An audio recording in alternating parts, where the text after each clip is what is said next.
So currently I support 2 people on my team. So the 3 of us collectively run people operations with the support of our chief people officer as well. We also have 2 recruiters, one that's completely dedicated to clinician recruiting and another that recruits for all other roles. But with 800 plus employees at the company, that's a lot. It's a big undertaking, right?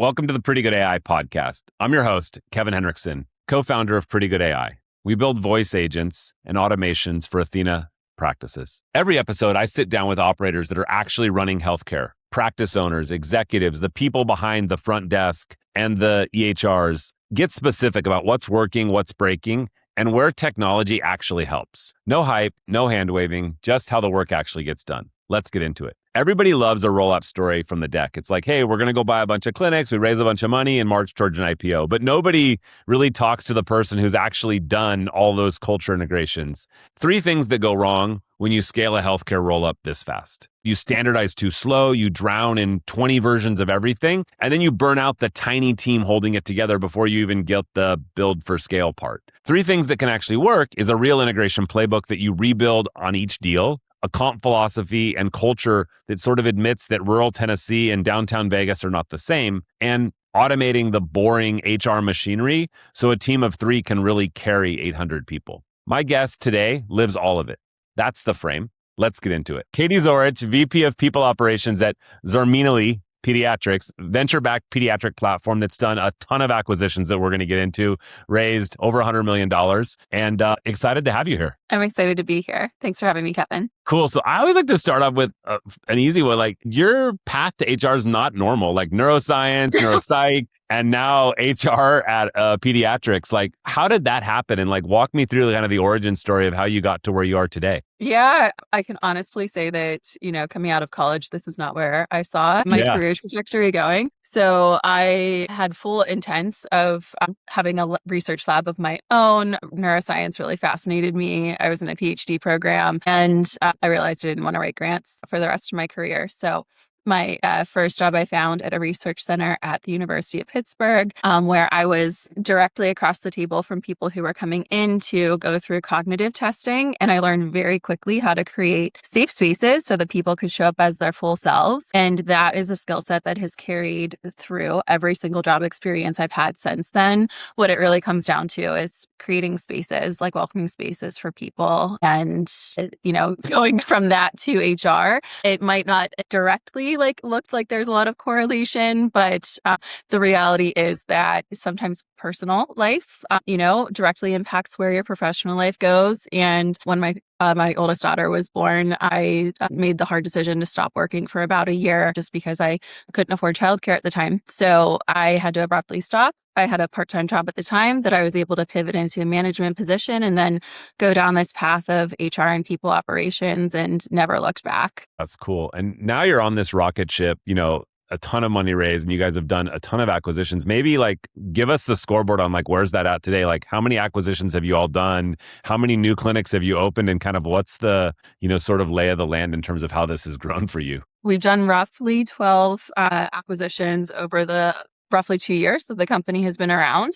I joined a little over a year ago, first as a contractor and then came on as a full-time employee. And my job is really to support the acquisitions from an HR perspective. We put something called a TSA, or a transition of services agreement, into place with each acquisition that allows us to kind of ease employees who are merging into our company, ease that experience so they're not getting all of the changes overnight that we, introduce this here, and then we do this here, and then we do this here. And so their full timeline to fully integrate with our company can be anywhere from, a couple months to closer to a year, honestly, just depending on the company and different factors. You've done, people do open enrollment once, but you're like, I've done it now 12 times because you kind of do it for every practice that comes on. Like, how does that work? And how do you optimize or sort of even templatize something like that? Yeah. So get yourself a really amazing broker. Like I would not be able to do it without my broker team. I'm obsessed with them. And it starts with like when we're like doing diligence for a merger, like they're helping us run a benefit analysis to compare like the group's existing benefits against like what we offer, so that we go into our first conversations with that group saying, this is what you're looking at coming over to us. And whether that's for the best, or there's a little bit of a change management that we have to do right out of that first conversation, we are at least going into it prepared with actual dollars as far as what employees are looking at. But every single group, we've learned a little bit, something a little bit new, and every single one has gone down a little bit differently as much as we have been able to streamline it. I have certain preferences, of course, but we do try to meet the teams where they're at. That's cool. I mean, one of the things we see when we roll out AI to practices is like the more organized and standard they are, like the easier it is to sort of automate a process if it's standard versus like, trying to automate it 12 times. I'm curious for y'all, when you sort of bring these practices in, is there a first thing that you're like, I wish I could standardize this, or I really prefer to standardize this thing first? Is there something that you sort of like, sort the list of opportunities and sort of deciding which one's stacked to the top? We identified that a glaring area of opportunity is for us to better align right out of the gate with future groups exactly what we mean by full-time equivalency and what that means in terms of benefit eligibility, time off eligibility, paid leave eligibility, all these downstream effects. What we discovered through our recent groups that we brought over, every group was thinking about a role a little bit differently. And we are in healthcare, right? We're dealing with clinicians. So some groups are thinking about patient-facing hours, for instance, rather than that plus like admin time. Some people were on like an equivalent of 4 10s, like working 4 10-day shifts, but actually only being clocked in for like 8.5 to 9 hours a day. So it was like it's this process of like, okay, are we talking about you're working 36 hours a week or 40 hours a week? Or have you been working 30 hours a week and saying that it's full time? And that has caused a lot of downstream effects in terms of people reaching out saying, well, why am I not getting paid for this holiday? Or why am I not accruing PTO at this rate when I was getting it this way before? And so we need to level set on full-time equivalency, really start at the basics in order to make sure that we can adequately support and really like iron out a lot of those wrinkles that have happened early on in the process so far. How about systems? I think, as you guys sort of centralize and bring practices in, you move them to your sort of platform, Athena. Yeah. Like, how do you decide when's the right time to do that? Like, how do you sort of approach that or navigate that? Athena is definitely the biggest change that we introduce just because of how big it is, right? Every EHR, well, first of all, EHRs are a topic in and of themselves, right? But there's a lot of data in them. And so it takes a lot of legwork just to map over to Athena, make sure things are set up correctly, that we understand, operations and billing, all of it, so that it's ready to go right out of the gate. We're not breaking things when we're introducing a process that is supposed to improve things at the clinic. Yeah, you mentioned sort of the human factors, and like when you think of teams that are so diverse, like you guys have Tennessee and rural, and then you have like downtown Vegas. Like, how do you deal with like the difference in sort of styles, culture, and then obviously even things like comp? Like, how do you kind of make something that makes sense nationally for the sort of all practices, but also has sort of some kind of local leave behind? Yeah, absolutely. So our approach to date has been to really aim to do no harm with these like transitions. And what I mean by that is like your role isn't going to change overnight. Your compensation isn't going to change overnight. Like we're not coming in and trying to like break a bunch of stuff. Like we really want this to be a transition where you understand what is happening, when it is happening, why it is happening, right? And like what you need to do as well. So from a comp perspective, we truly have not made comp changes. What we do with each acquisition is a compensation analysis just to see where people fall within a market. And if there are people who are outside of range, like we do take that into consideration and we will adjust accordingly. Otherwise, we wait until a group has integrated into our performance and then compensation cycles in order to get them onto that cadence. We don't do like standard of living increases. We truly do like merit-based increases on a yearly basis. Like right now we have a group that recently came on. Our compensation increases won't happen until February-ish. And they have some people who are at their 1 year mark. They were told like that they were going to have a evaluation and an increase at their 1 year mark. So we try to like be accommodating like where we can while still being as like consistent and fair like across the global organization, recognizing that every market is nuanced, right? Every team is nuanced. Every the teams, the people on the teams themselves all have a little bit of a different vibe. And that's where I'm saying like we do try to meet people where they're at. Yeah, that's cool. And I think here's like a twist that a lot of people wouldn't expect is it is like you guys continue to grow, like you're actually a really lean team. Like the way you're supporting these organizations is pretty incredibly lean. And I'm curious, like both, tell us how kind of small this team is, so everybody can understand, but also like, what are you guys doing? I think you'd mentioned this chatbot that you're rolling out and sort of like one of these, pretty exciting new things where it allows your team to scale with technology. I'm curious kind of on that aspect, how being lean, but also like sort of adapting automation has helped you. Yeah, absolutely. So currently I support 2 people on my team. So the 3 of us collectively run people operations with the support of our chief people officer as well. We also have 2 recruiters, one that's completely dedicated to clinician recruiting and another that recruits for all other roles. But with 800 plus employees at the company, that's a lot. It's a big undertaking, right? And the reality is like there are only so many hours in the day where people like we are doing our best in order to like triage and focus on the most urgent and important things at any given point in time. And we realized a lot of times that we are slower to respond for when people reach out than a lot of people would like to see. And like, I understand that as an employee, if I have a question and I'm asking, I'd want an answer quickly too. And so this is where this chatbot comes into play. Zarbot will be a resource that lives in our team's environment that people can chat just as easily as they would have like sent a message to me. They can say, hey, Zarbot, like I'm trying to take some time off. What do I need to do? And through like resources that we've fed it, ways that we've trained it, there's immediately and consistently, regardless of who's asking the question or how they're asking it, so that they understand, all right, this is generally like what we expect of time off. Make sure you're coordinating with your manager.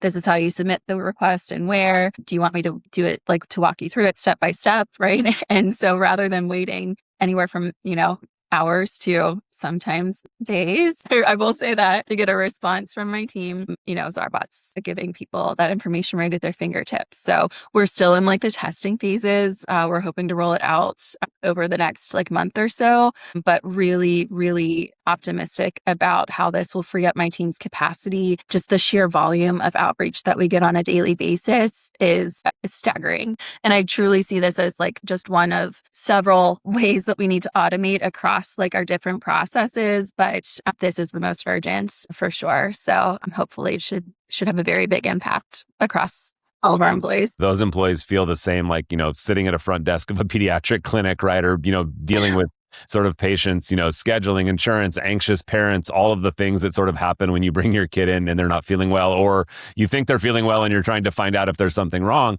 It's like you have technology respond like in minutes or hours. Like, how does that work for the broader field teams that are actually in these clinics sitting at the front desk? Like, how are they sort of like dealing with the expectations of, everybody just picks up their phone and they expect the other person to be like on the other end, getting right back to them, answering a phone or picking it up. Have you guys changed the way you hire or the culture of how you think about front desk and just the general staff that are, dealing with your customers, right? If you guys think of it as that, or your patients, Yeah, absolutely. No, I get it. I say that like from in HR people, like your employees are your customers, but it's true. Like our company's customers are the patients, and we call them patient care coordinators, but they're really like the first faces in a clinic that any of our patients are seeing whenever they walk in. And with any of our hires, we hire for alignment with our company values. And so that is absolutely something that is equally as important as any job competencies that someone might have within their role. So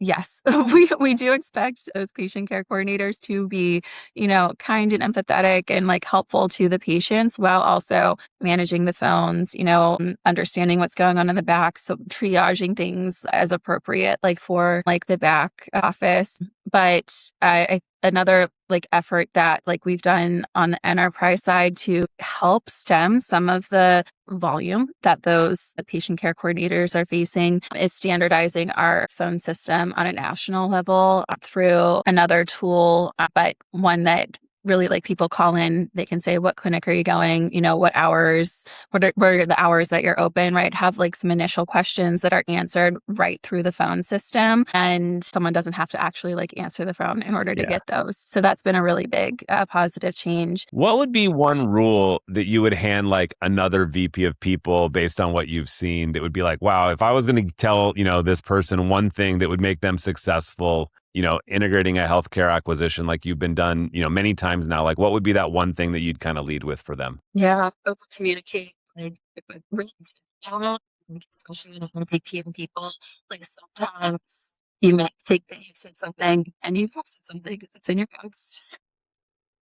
This in this meeting in the state. But the reality is that like that group who is being acquired, they're getting so much information in such a short amount of time that even if you talk about something, you need to talk about it again and again, closer to like whenever it's actually relevant to them, or even after they actually encounter that experience with a specific employee. So it's never it's not ill intent by any means. It's just the nature, right? Like there's only so much that someone can retain. And there's a lot whenever you're learning a completely new company. So assuming the best, over communicating, and really with any kind of initiative, the 401k stuff is very top of mind right now because we're leading a team through a planned termination and rolling them onto ours. And it's been a lot of different moving parts, just making sure that everyone understands the timeline. This is where your funds are going. This is what you should be doing. This is what's happening, right? These are your options. And just going from there. I love it.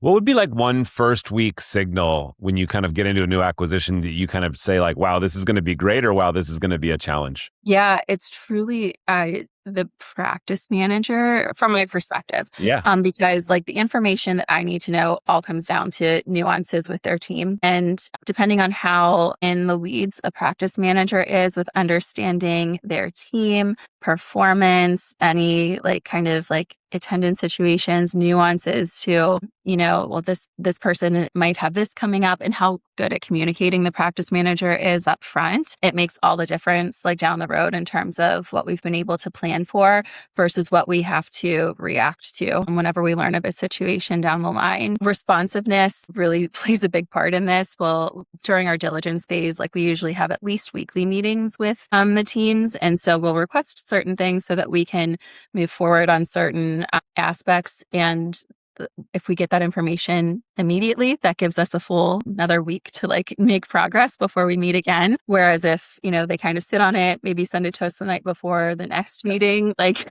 we're in a bit more of a bind as far as what we're able to do prior to that protected face time. So just other partners make or break the experience. I love it. All right. Last question. Finish this sentence. You can automate almost anything in a practice except people. Like truly. I mean, people will always surprise you.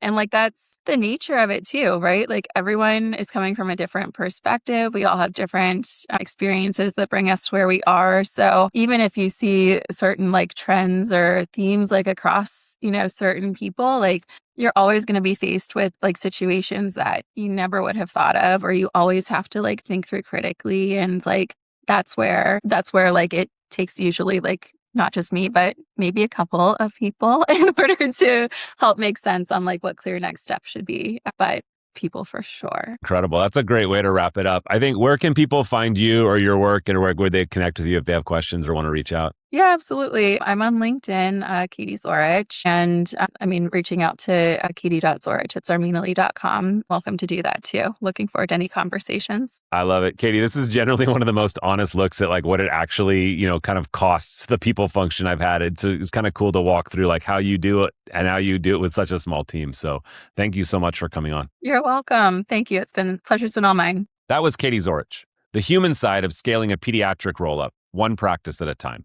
I think the thing that really stuck with me was this notion of you can't automate people. You can build automation to support them and help them. And it's what we see in the practices we work with every day. You're really providing those technology and new tools and AI as an accelerator to actually help the best people and the best humans that are on your team.